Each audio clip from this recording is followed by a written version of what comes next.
So here's how I made my glass box animation. It's a mix of Houdini, Substance, and Maya.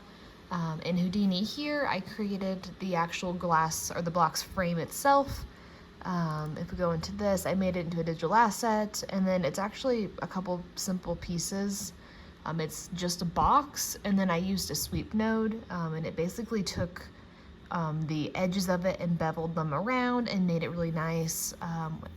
I believe you also could do something similar using the poly bevel node, but sweep in this case worked out really well for me.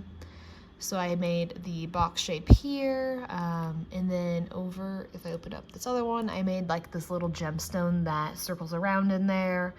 I have this made with a box and then just a poly bevel node. I had a larger plan, which was to make a bookshelf for this. Over here, this is what I originally had made up.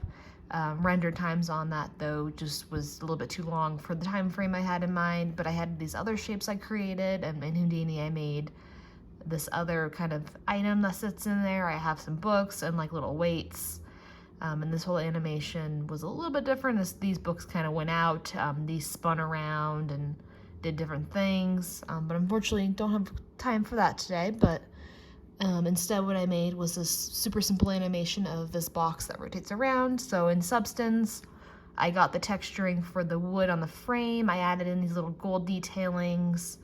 And then here on my gemstone, I added kind of this fun layer, if I can get my mouse to scroll inwards. There we go.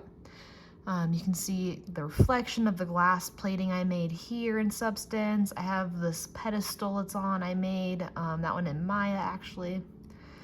So all together, I have it working, and then if we hit play here, you can kind of see my animation I made with this gemstone that circles around, and I just gave it kind of a nice contrasting background to go along with it.